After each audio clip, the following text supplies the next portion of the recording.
இந்த கோல்டு பிடிச்ச வாய்ஸை நீங்கள் அட்ஜஸ்ட் பண்ணி தாங்க ஆகணும். ஏன்னா வேறு வழியே இல்லை. லாஸ்ட் வீடியோ ரெக்கார்ட் பண்ணதுக்கும் இதுக்கும் இடப்பட்ட 2-3 நாள் கேப்பில் எங்கேருந்து எனக்கு கோல்டு வந்ததுன்னே தெரியல. என்னோட தொண்டை ஓப்பனே ஆகலை. இன்றைக்காவது கொஞ்சம் பெட்டராக இருக்குது. மூக்கெல்லாம் நாட் ஃபங்க்ஷனிங் மோடுக்கே போயிடுச்சு. வாயால் தான் நான் ப்ரீத்தே பண்ணிகிட்டு இருக்கேன். எப்படியும் இது சரியாகிறதுக்கு 1 வாரம் ஆகிடும். ஏன் தான் இந்த மாதிரி கோல்டுலாம் வருதுன்னே தெரியலங்க. லாஸ்ட் வீடியோலேயே நான் சொல்லியிருந்தேன், என் ஹஸ்பண்டுக்கு பர்த்டே கிஃப்ட்டு அப்படின்னு சொல்லிட்டு நான் எஜியோலேருந்து ஒரு வாட்ச் ஆர்டர் பண்ணியிருந்தேன். அது ஒர்க் ஆகாமலே போயிடுச்சு அப்படின்னு சொல்லிட்டு அதுக்கு நான் ரிட்டன் இனிஷியேட் பண்ணிட்டேன். அதனாலேயே நீ எனக்கு கிஃப்ட் வாங்கி தராமல் என்னை ஏமாற்றிட்ட அப்படி இப்படின்னு சொல்லி என்னை ஒரு மாதிரி எமோஷ்னலாக கார்னர் பண்ணி நீ எனக்கு கிஃப்ட் வாங்கி தந்தே ஆகணும்னு அடம்பிடிச்சான். சரி வா அப்படின்னு சொல்லிட்டு நாங்கள் ஃபீனிக்ஸ் மாலில் போனோம். அங்கே லைஃப் ஸ்டைலில் இதுக்கும் அது என்னது ஷூஸுக்கும் ஹேண்ட்பேக்ஸுக்கும் கம்பைன் பண்ணி ஒரு ஆஃபர் போட்டிருந்தாங்க. பட் அது எதுவுமே செட் ஆகலை. ஷூ நல்லாவே இல்லை அப்படின்னு ஒரு கமெண்ட் தான் ஐயாவோட மண்டைக்குள்ள வாட்ச்னு செட் பண்ணி வச்சிருந்தாரு.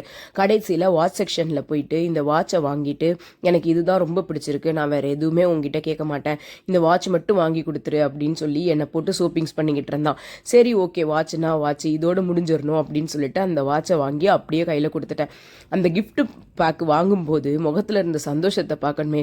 டேய் எத்தனை வயசு அடிச்சு தெரியுமாடா அப்படின்னு தான் எனக்கு தோணுச்சு. பட் என்ன பண்ணுறது, gift is always a gift, we feel happy for that அப்படி தானே.